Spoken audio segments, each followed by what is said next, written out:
እግዚአብሔር የሰጠን የትምህርታችን ርዕስ ሆሳዕና የሚል ይሆናል። ታሪኩን በማቴዎስ ወንጌል ምዕራፍ 21 ከቁጥር 1 ጀምሮ ተመዝግቦ እናገኘዋለን። እግዚአብሔር ቢረዳን እና ቢፈቅድ እንግዲህ በዳሰሳ መልክ ታሪኩን ለማየት እንሞክራለን።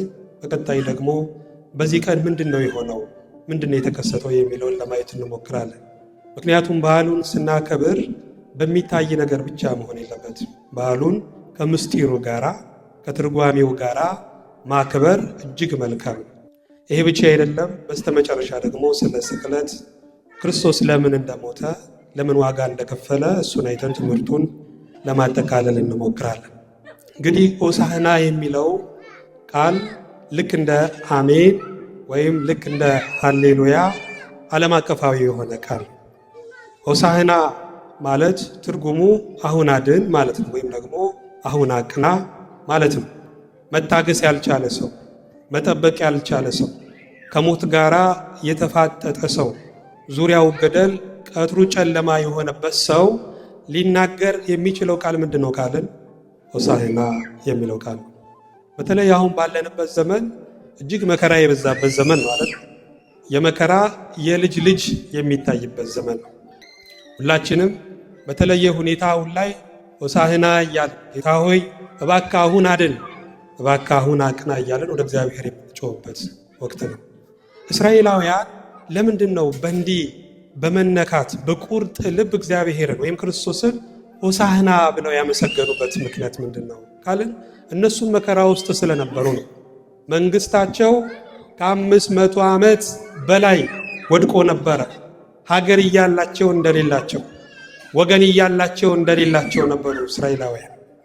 ምንም በምግብ ጉዳይ ባይቸገሩም ግን ደግሞ ነፃነት ስላልነበራቸው የደለቡ ባሪያዎች ስለነበሩ መከራው ግን ልኩን ስላለፈ እስራኤላውያን ሆሳዕና ብለው ጌታቸውን ክርስቶስን ሲያመሰግኑ እናያለንና ዛሬም ሆሳዕና ብለን በነፍሳችን ጸልየን በመንፈሱ እንዲሰማን የአምላካችን እግዚአብሔር ቅዱስ ፈቃዱ ይሆንልን።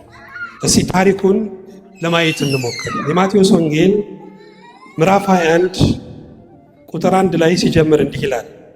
ወደ ኢየሩሳሌምም ቀርበው ወደ ደብረ ዘይት ወደ ቤተ ፋጌ ሲደርሱ ያን ጊዜ ኢየሱስ ከደቀ መዛሙርቱ 2 ላከ ይላል።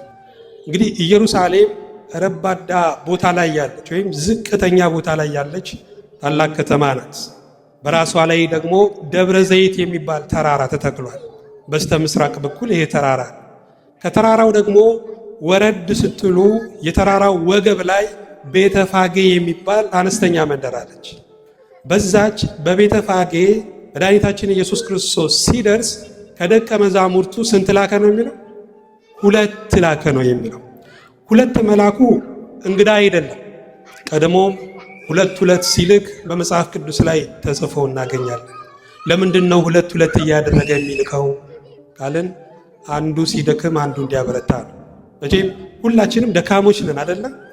እንደ የፈለገ ብርቶች ብንሆን በሆነ ጊዜ ድካም አይታጣብንም።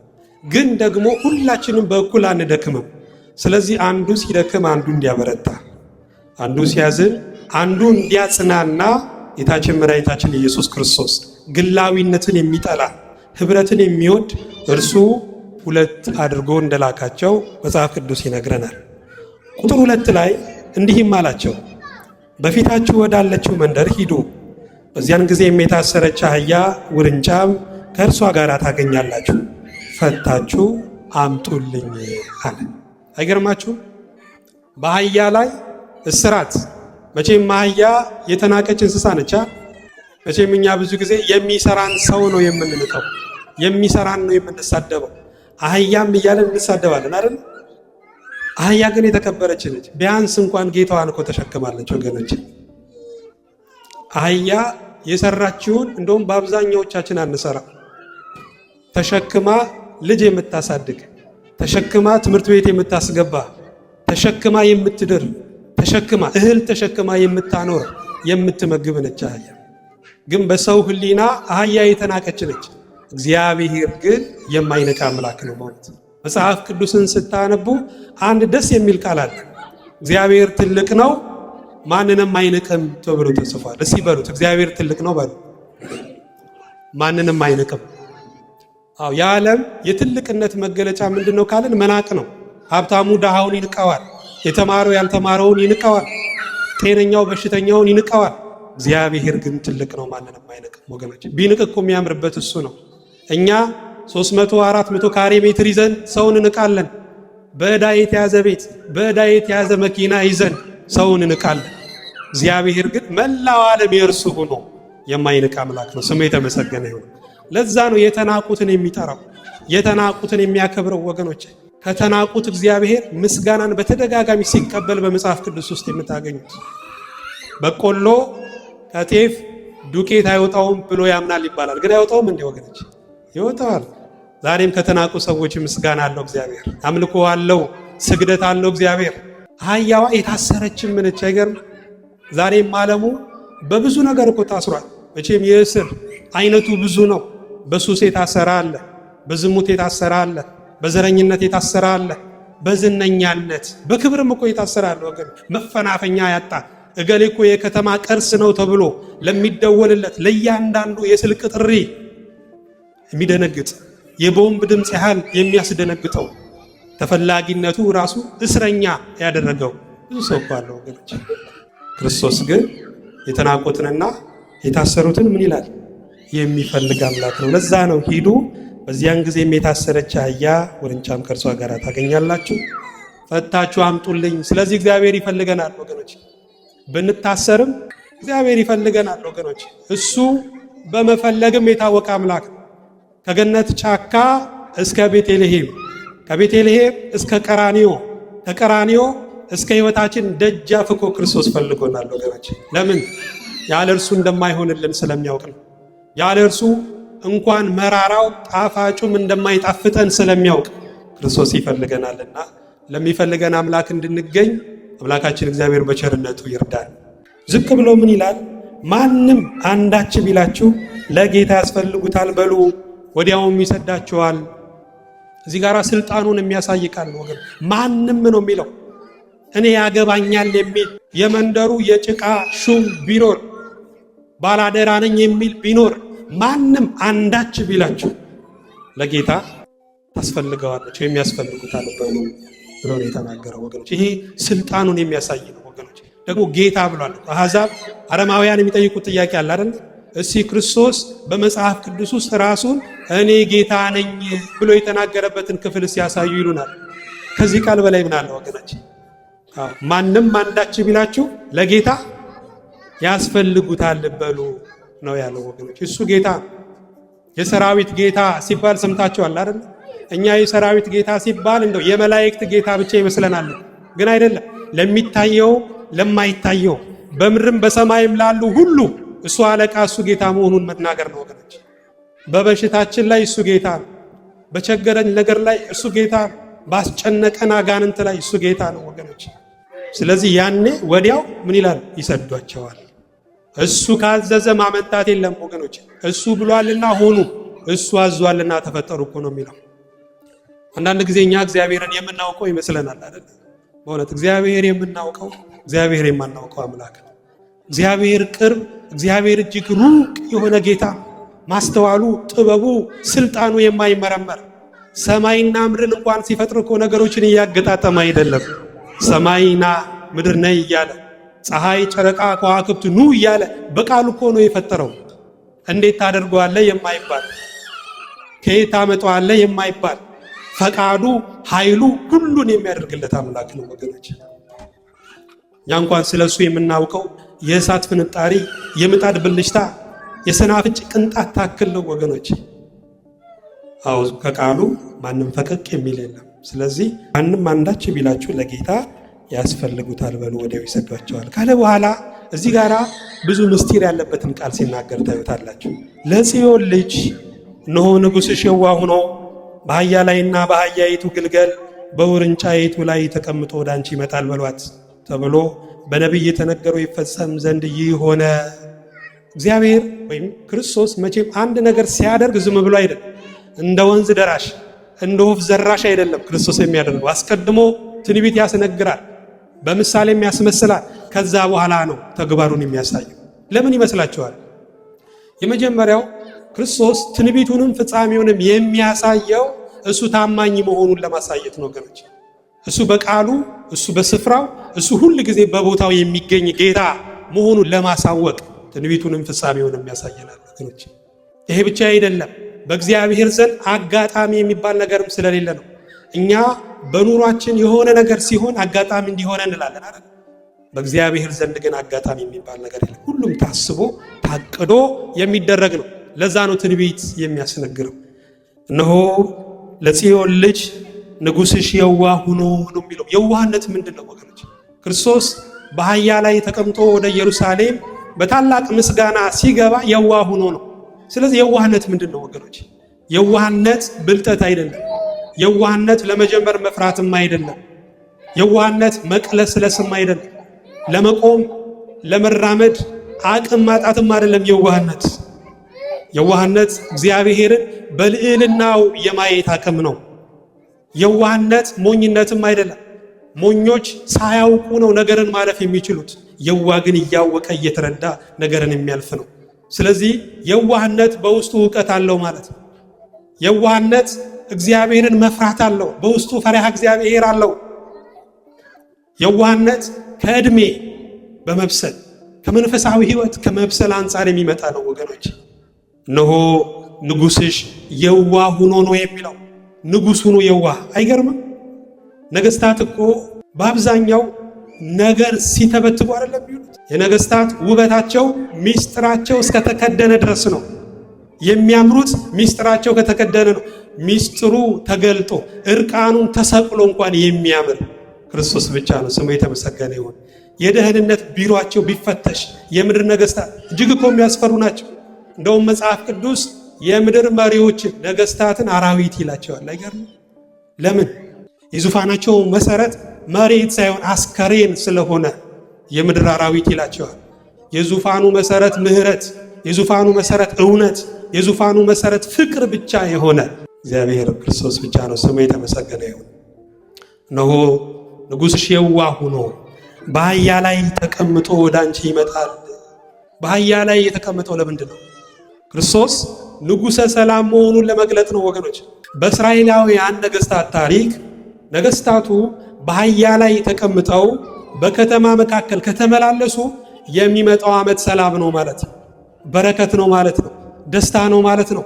ወጣቶች በሰላም ወጥተው በደስታ የሚገቡበት፣ ሴቶች በክብር የሚዳሩበት የክብር ዘመን ነው ማለት ነው ንጉሥ በአህያ ላይ ከተቀመጠ። በአንጻሩ ግን ነገስታት በፈረስ ላይ ተቀምጠው ጦርና ጋሻ ይዘው ከመጡ ዓመቱ የመከራ ዓመት ነው፣ የቸነፈር ዓመት ነው፣ የሕመም ዓመት ነው። ስለዚህ ወንዱ ለጦርነት ወገቡን ይታጠቃል፣ ሴቷም ደግሞ ስንቅ ታዘጋጃለች፣ አስጨናቂ ዘመን ስለሆነ። ክርስቶስ ግን ንጉሠ ሰላም ስለሆነ በአህያ ላይ ተቀምጦ ወደ ኢየሩሳሌም ሲገባ ታዩታላችሁ። ምክንያቱም ለ5500 ዘመን የነበረው ጥንተ አብሶ ተወግዶ ልብ ሁሉ ለድካም ራስ ሁሉ ለሕመም የሆነበት ያ የጨለማ ዘመን አልፎ የክብር ዘመን ሊመጣ ነውና መንግሥተ ሰማያት ገነት ተዘጋጅታለችና ክርስቶስ በሞቱ ዓለምን ነፃ የሚያወጣበት ሰዓቱ ደርሷልና ጌታችን ኢየሱስ ክርስቶስ በአህያ ላይ ተቀምጦ ወደ ኢየሩሳሌም ሲገባ እናየዋለን። ቁጥር 6 ላይ ደቀ መዛሙርቱም ሂደው ኢየሱስ እንዳዘዛቸው አደረጉ። ስለዚህ እኛም ማድረግ ያለብን ልክ እንደ ደቀ መዛሙርቱ እንደታዘዝነው ነው። የስሜታችንን አይደለም፣ ደስ የሚለንን አይደለም። በእውነት እግዚአብሔርን ማምለክ ያለብን እንደሚፈልገው እንጂ እንደምንፈልገው አይደለም ወገኖች። ደቀ መዛሙርቱ ለዛ እንደታዘዙት አደረጉ። አህያይቱንና ውርንጫዋን አመጡለት፣ ልብሳቸውንም በእነርሱ ላይ ጫኑ፣ ተቀመጠባቸው። የሚገርም ነው ወገኖች። ጌታ መቼም በዚች ምድር ላይ ሲመላለስ እኮ በተውሶ ነበረው። የተወለደው በየት ነው ንገሩ? በበረት። በረቱ የሱ ይመስላችኋል? አይደለም፣ የተውሶ በረት ነበር። ጌታ ሲያስተምርም የነ ስምዖንን የነ ጴጥሮስን ታንኳ እየጠየቀ ነበረ። ሲቀበርም በተውሶ መቃብር እሁድ በሚመለስ መቃብር ነው የተቀበረው። አሁንም ወደ ኢየሩሳሌም የገባው በተውሶ አህያ ነው። ምክንያቱም ክርስቶስ ከዚህች ዓለም ምንም አይፈልግም ነበር። ራሱን በቃሉ ተናግሯል። ለሰማይ ወፎች መሳፈሪያ፣ ለቀበሮቹ ደግሞ ጉድጓድ አላቸው። የሰው ልጅ ግን ራሱን የሚያስተጋበት ቤት የለውም እስኪል ድረስ ቀን ቀን እያስተማረ ሌሊት ግን ጫካ ውስጥ ደብረ ዘይት ተራራ ነበረ የሚያድረው። አዎ በተውሶ አህያ ወደ ኢየሩሳሌም ሲገባ እናያለን። ደግሞ የሚገርማችሁ አነጠላቸውም፣ ሁለቱንም ነው እንዲመጡ ያዘዘው። ምክንያቱም እናቲቱን ብቻ እንድትመጣ ቢያዝ ኑሮ ያቺ ትንሿ ግልገል እንክብካቤ በማጣት ትጎዳ ነበረ። እናቲቱን አስቀርቶ ግልገሏን ደግሞ ቢያስመጣ ኑሮ አዲስ ነችና እንግዳ ነችና ትደናበር ነበረ። አይገርማችሁ? እንኳን ለሰው ለእንስሳት ስሜት እንኳን የሚጠነቀቅ ጌታ ሁለቱንም አህያዋን ወይም ግልገሏንም አስመጥቶ በሁለቱም ላይ ሲቀመጥ እናየዋለን። ክብርና ምስጋና ለአምላካችን ይሁን። በሁለቱም ላይ መቀመጡ እናቲቱ የብሉይ ኪዳን ምሳሌ ነች፣ ግልገሏ ደግሞ የአዲስ ኪዳን ምሳሌ ነች። ስለዚህ በብሉይ ኪዳንም በአዲስ ኪዳንም የነገሰው እርሱ ክርስቶስ መሆኑን ለማሳወቅ በሁለቱም ላይ ተቀመጠባቸው ይላል። ከሕዝቡም እጅግ ብዙዎች ልብሳቸውን በመንገድ ላይ ያነጠፉ፣ ሌሎችም ከዛፍ ጫፉን እየቆረጡ በመንገድ ላይ ያነጥፉ ነበረ። አይገርምም? ልብስ ማንጠፍ ምንድን ነው? ምን አይነት ትርጉም ነው ያለው? በሀገራችን እንኳን እናውቃለን አይደል? የድሮ የጥንት ነገስታት በሚያልፉበት ጎዳና አንድ ሰው ነጠላውን አውልቆ ወይም ልብሱን አውልቆ ካነጠፈ ያ ንጉሥ ይቆም ነበረ። ለምን? ዛጋ ሰው ወድቋል ማለት ነው። ብርቱ ጉዳይ አለ ማለት ነው ወገኖች። ስለዚህ ልብስን ማውለቅና ማንጠፍ ታላቅ የሆነ ተማጽኖን የሚያሳይ ነው ወገኖች። እነዚህ ሰዎች በብርቱ እየተማጸኑ ነው። እኛስ ከልባችን ነው የምንማጸነው? የኛ ነገር እኮ እንዳይቀር ነው አይደል? እንዳይቀር ሰርግ እንሄዳለን፣ እንዳይቀር ለቅሶ እንሄዳለን፣ እንዳይቀር አብረን እንበላለን፣ እንዳይቀር ሰላም እንባባላለን፣ እንዳይቀር ደግሞ በመጨረሻ ጸሎት እንጸልያለን ወገኖች። ግን ቁርጥ ልመና ያስፈልጋል። አንዳንድ ትዝታዎች አሉን። ከልባችን ሁነን ወደ እግዚአብሔር ጩኸንና ጸልየን እግዚአብሔር ፈጣን መልስ የመለሰበት የጸሎት እኮ ትዝታ አለ ነው። ስለዚህ ሁሉ ጊዜ እንደዛ ብንጸልይ እንሰማ ነበረ ወገኖች። ይሄ ብቻ አይደለም፣ ልብስን ማንጠፍ አንተ ንጉሥ ነህ ብሎ መመስከር ነው ወገኖች። ክርስቶስ ንጉሠ ነገሥት ነው፣ የጌቶች ጌታ፣ የአማልክት ሁሉ አምላክ ነው። ንግስናውም ጊዜያዊ አይደለም። እንደ ምድር ወይም ደግሞ እንደዚች ዓለም መሪዎች በ4 ዓመትና በ5 ዓመት የሚጠናቀቅ ንግስና አይደለም። በምርጫ የሚወድቅ ንግስና አይደለም። የእሱ ንግስና እግዚአብሔርሰ ንጉሥ ውእቱም ቅድመ ዓለም ወገብረ መድኃኒተ በማእከለ ምድር። እግዚአብሔር ዓለም ከመፈጠሩ አስቀድሞ ንጉሥ ነበረ። በመካከል መድኃኒት አደረገ። መላእክት ሳይኖሩ፣ የሰው ልጅ ሳይፈጠር፣ መባረክት ሳይመዘዙ፣ ደመናት ሳይሳቡ፣ መዓልትና ሌሊት ሳይጀምር፣ ታሪክ የሚባል ነገር ሳይኖር፣ ጊዜ የሚባል ነገር ሳይኖር እግዚአብሔር አስቀድሞ ንጉሥ ነበር። ያለ ሕዝብ ንጉሥ ነበር። ፍጥረታት ሳይኖሩ እግዚአብሔር ንጉሥ ነበረ። ዋልቦ ማይለክት ለመንግስቱ የተባለለት፣ ለመንግስቱ ፍጻሜ የለውም የተባለለት እሱ የነገስታት ንጉሥ ነው። ስለዚህ ልብሳቸውን አውልቀው አነጠፉለት። የሚቀድመውም ሕዝብ የሚከተለውም ሆሳዕና ለዳዊት ልጅ በጌታ ስም የሚመጣ የተባረከ ነው፣ ሆሳዕና በአርያም እያሉ ይጮሁ ነበረ። አዎ ስስት የሌለው ምስጋና። ይገርማችሁ ከደብረ ዘይት ተራራ ሆሳዕና ለዳዊት ልጅ በጌታ ስም ለሚመጣ ሆሳዕና በአርያም እያሉ ሲያመሰግኑ የሚያስተጋባው ምስጋና ኢየሩሳሌምን አናውጧት ነበረ። በታላቅ ምስጋና ክርስቶስ ወደ ኢየሩሳሌም እንደገባ ያሳያል። ወደ ኢየሩሳሌምን በገባ ጊዜ መላው ከተማ ይህ ማን ነው ይባባሉ ጀመረ። ይገርማችሁ ምክንያቱም በወቅቱ የፋሲካ በዓል ደርሷል። በፋሲካ በዓል ወቅት ደግሞ ከዓለም ዙሪያ የሚመጡ ብዙ ሰዎች አሉ። ከሚሊዮን የሚበዛ ብዙ ሰው ይመጣል። ያ ሁሉ ሰው ግራ ተጋባ። ይህ ማን ነው አሉ። በእውነት ይህ ማን ነው ተብሎ አዳም ቢጠየቅ የእባቡን ራስ የቀጠቀጠ ነው ይለዋል። ይህ ማን ነው ተብሎ ኖህ ቢጠየቅ በሴም ድንኳን የሚያድረው ነው ይላል። ይህ ማን ነው ተብሎ አብርሃም ቢጠየቅ አሕዛብን የሚባርክ ነው ይላል። ይህ ማን ነው ተብሎ ሙሴ ቢጠየቅ ታላቁ መሪ ብሎ ይመሰክርለታል። ይህ ማን ነው ተብሎ ዳዊት ቢጠየቅ ወራሹ እሱ ነው ይላል። ይህ ማን ነው ተብሎ ኢሳይያስ ቢጠየቅ በድንግልና ተጸንሶ በድንግልና የተወለደው ነው ይላል። ዓለማት ዘመናት ሁሉ ስለማን ይመሰክራሉ? ስለ ክርስቶስ ይመሰክራሉ። ስሙ የተመሰገነ ይሁን። በመጨረሻም ሕዝቡም ይህ ከገሊላ ናዝሬት የመጣ ነቢዩ ኢየሱስ ነው አሉ ይላል። የእውቀታቸውን፣ የልኬታቸውን፣ የመረዳታቸውን ተናገሩ። እሱ ግን ነቢያትን የላከ ነው። የነቢያት አምላክ ነው ወገኖች። ሁሉ ስለ እርሱ ይከብራሉ። ነቢያት ቢከብሩ ስለ እርሱ ትንቢት ቢናገሩ ነው። ሐዋርያት ቢከብሩ ስለ እርሱ ቢሰብኩ ነው። ሰማዕታት ተብለው ቢከብሩ ስለ እርሱ ሳይሳሱ አንገታቸውን ለስለት ስለሰጡ ነው። ጻድቃን መነኮሳት ቢከብሩ እድሜያቸውን ጊዜያቸውን ለእግዚአብሔር ስለሰጡ ነው። ድንግል ማርያም ብትከብር እርሱም በመውለዷ ነው። እርሱ ግን ከራሱ በሆነው ማንነት የከበረ ጌታ ነው። ስሙ የተመሰገነ ይሁን።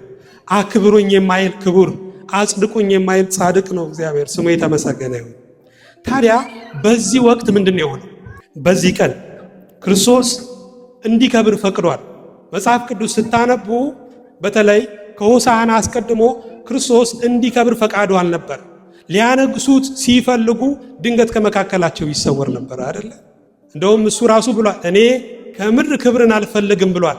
በዚህ በሆሳዕና ቀን ግን ክብርን ሲፈቀድ እናየዋለን ወገኖች።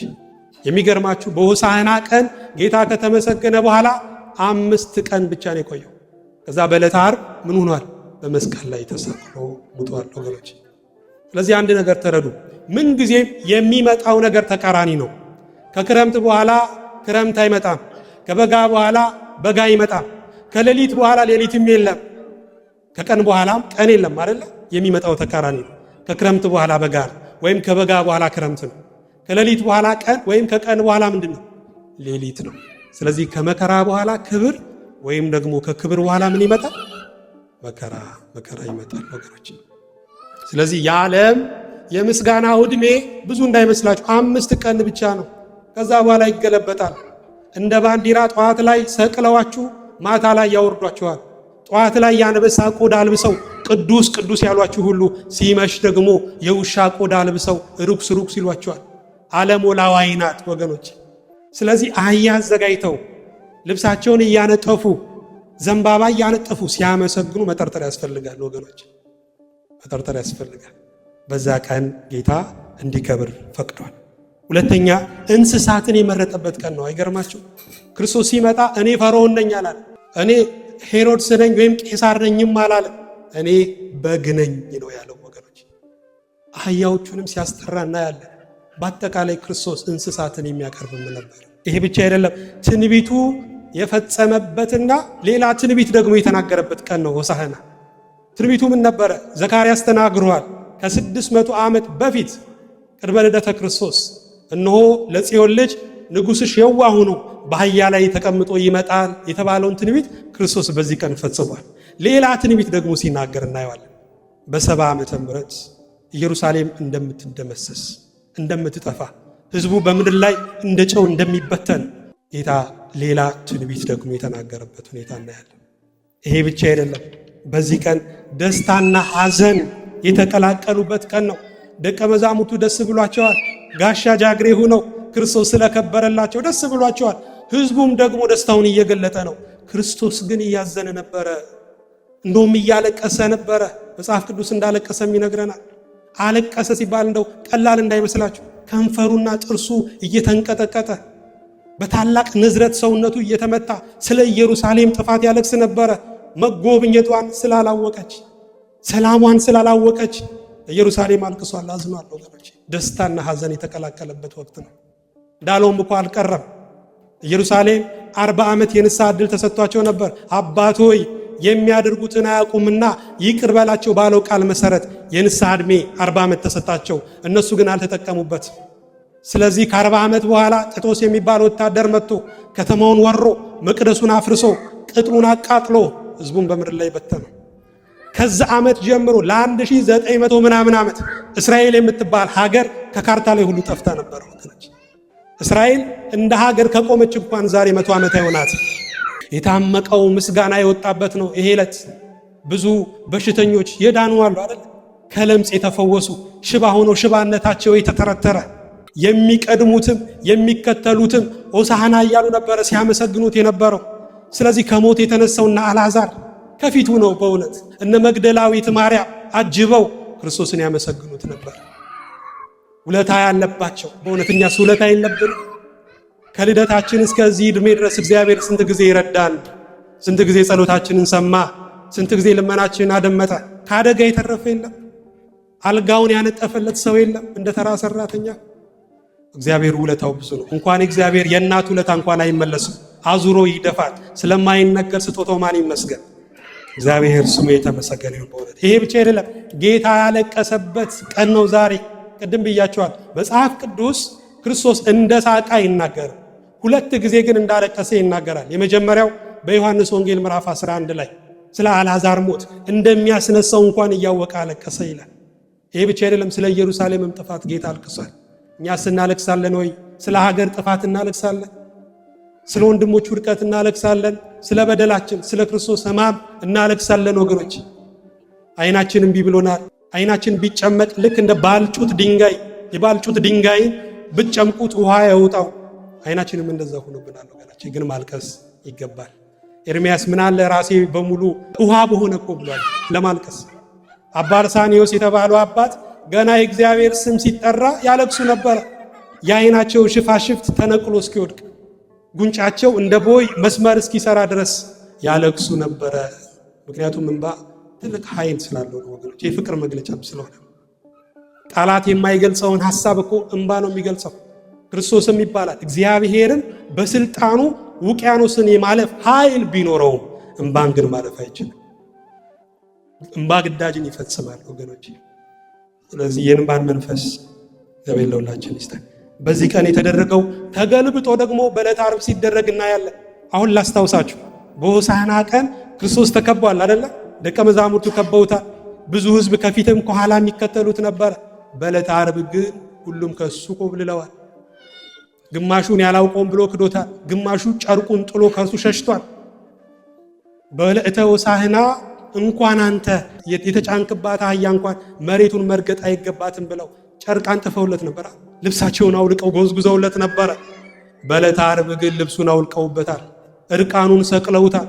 በዕለተ ሆሳዕና ዘንባባ ወይም ደግሞ ቅጠል እየቆረጡ ጎዝጉዘውለት ነበረ። በዕለተ ዓርብ ግን የሸዋ አክሊል ደፍተውበታል ወገናችን። በዕለተ ሆሳዕና ሆሳዕና በአርያም እያሉ ለዳዊት ልጅ ምስጋና ይገባል እያሉ አመስግነውታል። በዕለተ ዓርብ ግን ይሰቀል ይሰቀል እያሉ ይጮኻሉ ወገኖች። ስለዚህ በዕለተ ሆሳዕና የተደረገው ተገልብጦ በዕለተ ዓርብ ደግሞ ሌላ ሆኖ እናየዋለን። በጊዜውም አለጊዜውም ጽና የሚለው ቅዱስ ጳውሎስ ለዛ ነው። በመጨረሻ ድንጋዮች የዘመሩበት ቀን ነው ወገኖች። አፍ ያላቸው ድንጋይ ቢሆኑ ድንጋይ ግን አፍ ኑሮት ክርስቶስን ሲያመሰግነው እናያለን። ይሄ ብቻ አይደለም፣ ምንም የማያውቁ ሕፃናትም እምአፈ ደቂቆ ሕፃናት አስተዳለው ከስብሐተ እንዳለ ቅዱስ ዳዊት ገና ካላደጉ ጡት ከሚጠቡ ሕፃናት ለራስ ምስጋናን አዘጋጀ እንዳለ ዳዊት፣ ሕፃናቱም የደብረ ዘይት ድንጋይም ክርስቶስን ሲያመሰግነው እናያለን። ስለዚህ እግዚአብሔር አመስግኑኝ የሚለን አመስጋኛቶ እንዳይመስለን ወገኖች። ዙፋኑን ከቦ የሚያመሰግነው ስላጣ አይደለም፣ እኛ ብናመሰግነው ስለምንጠቀም ነው። አባትነቱ፣ ፍቅሩ፣ ጥበቃው፣ እንክብካቤው ይበዛልናል። ይህ ሁሉ ከኛ ከራቀ ግን እንጎዳለን ወገኖች። ይሄ ብቻ አይደለም። በዚህ ቀን እንግዲህ ከታሪኩ ደግሞ ወጣ ስንል ጸሎተ ፍትሐት የሚደረግበት ቀን ነው አይደለ? ለምንድን ነው? ለምን ይመስላችኋል? አሁን የፊታችን ሳምንት ምን ይባላል? ሰሙነ ሕማማት። በሰሙነ ሕማማት ደግሞ ምን የለም? ቅዳሴ የለም፣ ቅዱስ ቁርባን የለም፣ ሰው ሲሞትም ፍትሐት የለም አይደለ? ስለዚህ የኛ ነገር ደግሞ የማይታወቅ ነው። አሁን ይህንን ከተነጋገርን በኋላ እንኳን ምን እንደሚከሰት አናውቅም። የዛሬ ሳምንት እንጠራ ነገ እንጠራ አናውቅም። ነገ የማን ምስጢር ነው? የእግዚአብሔር ምስጢር ነው። ነገ የሥላሴ ምስጢር ነው። ስለዚህ አባቶቻችን ዛሬ ለሳምንቱ የሚሆነውን ምን ያደርጋሉ ማለት? ጸሎተ ፍትሐት ያደርጋሉ። ስለዚህ ዛሬ በእውነት ሰው መቅረት የሌለበት ዕለት ነው። ሁላችንም እንደ አስከሬን በእውነት ፍትሐት የሚደረግልን ጊዜ ነው። እግዚአብሔር ስሙ የተመሰገነ ይሁን። በመጨረሻ ይሄ ወቅት ቅድም እንዳልኳችሁ የክርስቶስን ስቅለት ደግሞ የምናስብበት ወቅት ነው። በእርግጥ ከፊታችን ያለው ዓርብ ላይ የምናከብረው የስቅለት በዓል አለ አይደለ? እሱ የቀመር በዓል ነው። ዲሜጥሮስ ያዘጋጀልን የቀመር በዓል ነው። የክርስቶስ ግን ጥንተ ስቅለቱ በትክክል የተሰቀለው መቼ ነው ካልን መጋቢት 27 ነው። ስለዚህ ስቅለቱንም የምናስብበት ወቅት ነው። እንግዲህ ስለ ስቅለቱ ካነሰው አንድ አጭር የሆነ ታሪክ ላስታውሳችሁና ትምህርት ይላጠቃልላችሁ። በዚህ በኦሪት ዘኍልቍ ምዕራፍ 16 ላይ አንድ የተጻፈ ነገር አለ። እስራኤላውያን አንድ የታወቀ በዓል አላቸው፣ በዓለ ማስተስረያ የሚባል ሕዝቡ ንስሐ በህብረት የሚያቀርቡበት ብሔራዊ ንስሐ የሚያደርጉበት የታወቀ በዓል አላቸው። በዛ ቀን ህዝቡ 2 በግ ወይም 2 ፍየል ይዞ ይመጣል። ከዛ ሊቀ ካህኑ እጁን በበጉ ላይ ጭኖ የህዝቡ ሁሉ ኃጢአት በማን ላይ ይሁን ይላል? በበጉ ላይ ይሁን ይላል። ከዚያ ወዲያው አንዱ ይሰዋ ይላል። አንደኛው በግ ተሰውቶ ደሙ በህዝቡና በመሰዊያው ላይ ይረጫል። ሌላኛው ሁለተኛው በግ ግን በከተማው የታወቀ ጎበዝ ይመረጥና እያቻኮለ ሰው ወደሌለበት ጭው ወዳለ ምድረ በዳ እያቻኮለ ይወስደውና በዛ ለቆት ይመጣል። ያ በምድረ በዳ የተተወው በግ ለእግዚአብሔር ሕያው መስዋዕት ሆኖ ይቀርባል ማለት ነው። ይህ ነገር ኃጢአት 2 ዋጋ እንደሚያስከፍል የሚያስረዳ ነው። የመጀመሪያው ምንድን ነው? ኃጢአት ሞት የተባለ ዋጋ ያስከፍላል። ሁለተኛው ደግሞ መተው፣ መጣል፣ ብቸኝነት የተባለ ዋጋ ኃጢአት ያስከፍላል። እንግዲህ ክርስቶስ ለኛ ኃጢአት የከፈለው ዋጋ እነዚህ 2ቱ ናቸው ማለት ነው። ስለኛ ኃጢአት በመስቀል ላይ ምን ብሏል? ሙቷል፣ ደሙን ጠብ አድርጓል። ወገኖች የማይገባንን ሕይወት ሊሰጠን የማይገባውን መከራ ተቀብሏል። የማይገባንን የክብር አክሊል ሊሰጠን የማይገባውን የሸዋ አክሊል ደፍቷል። የማይገባንን ክብር ሊሰጠን የማይገባውን ውርደት ተቀብሏል። ለዛውም የመስቀል ሞት ተቀብሏል። ወገኖች ለምን? ኃጢአት ሞት የተባለ ዋጋ ስለሚያስከፍል ነው። ይሄ ብቻ አይደለም። አምላኬ አምላኬ ስለምን ተውከኝ እስኪል ድረስ ለጊዜውም ቢሆን በአባቱ ተትቷል ወገኖች። ስለዚህ ክርስቶስ በዚህ ጭንቅ በሆነ መከራ ነው ያዳነን፣ በመስቀል ሞት ነው ያዳነን ወገኖች። 5500 ዘመን ሰይጣን ጥንተ አብሶ በተባለ መውጊያ ነፍሳትን እየወጋ ወደ ሲኦል ይጥል ነበረ። ክርስቶስ ሲሞት ግን ሞት ሆይ መውጊያ የታለ፣ ሲኦል ሆይ ድል መንሳት የታለ ብለን እንድንዘምር አደረገን ወገኖች። ክብርና ምስጋና ለአምላካችን ይሁን። በእውነት ለዚህ ጌታ 1000 ዓመት ተሰጥቶን 1000ንም ዓመት እኮ ብንሰጠው ያንስበታል እንጂ አይበዛበትም። ስለዚህ እንዲህ ውለታ ለዋለልን ጌታ ከኛ 2 ነገር ይጠበቃል። እሱን አንስቼ ትምህርት ልጨርስ። የመጀመሪያው ምንድን ነው? ምስጋና። ክርስቶስ ሙቶ ነው ያዳናችሁና ሁልጊዜ አመስግኑት ወገኖች። ከሚደረግልን ነገር ይልቅ የተደረገልን ነገር ታላቅ ነው ወገኖች። የተደረገው ነገር ምንድን ነው? ሰው ሆኖ መፈጠር። የተደረገው ነገር ምንድን ነው? ክርስቶስ በመስቀል ላይ ሙቶ እኛን ማዳን። ይህ ትልቅ ስራ ነው። የዘመናት የምስጋና ርዕስ ነው። ስለዚህ ወገኖች እንደተደረገለት ሰው ማመስገን አለብን። አመስግኑኝ እኮ ነው ያለው። ዋጋውን አሳንሶ የተወዳጀከው ጌታ ነው እግዚአብሔር ወገኖች። ይሄ ብቻ አይደለም። ሁለተኛው የጣለብን ዕዳ ምስክርነት ነው። ክርስቶስ ሙቶ አድኗቸዋል። ስለዚህ መስክሩ። ባገኛችሁት አጋጣሚ ስለሱ ተናገሩ። ለመመስከር እንዲህ የተዘጋጀ መድረክም አትጠብቁ። በቤታችሁ፣ በስራችሁ ቦታ ስለ እግዚአብሔር መናገር መመስከር ወገኖች። አንዳንድ ሰው የክርስቶስን ነገር የእግዚአብሔርን ነገር እንደ ኮንትሮባንድ ዕቃ ውስጥ ለውስጥ ይዞ ነው የሚዞረው። ግለጡት ወገኖች። የሚያሳፍር ጌታ አይደለም። ቢያፍርብን እኮ የሚያምርበት እሱ ነበር። እሱ ግን አላፈረብንም። ለምን እኛ እናፍራለን ወገኖች? እንኳን ለእግዚአብሔር ለመንግስት እንኳን የሚመሰክሩ እኮ አሉ። ከአምናው ይልቅ የዘንድሮ ምርት የተሻለ ነው ብለው ለኤክስቴንሽኑ መርሃ ግብር የሚመሰክሩ እኮ አሉ። ታዲያ ለእግዚአብሔር የማይልኩን እንዴት ወገኖች? እንድንመሰክር መድኃኔዓለም ሁላችንን ይርዳን። ከዕለቱ ከበዓሉ በረከትን ረድኤትን አምላካችን ያሳትፈን።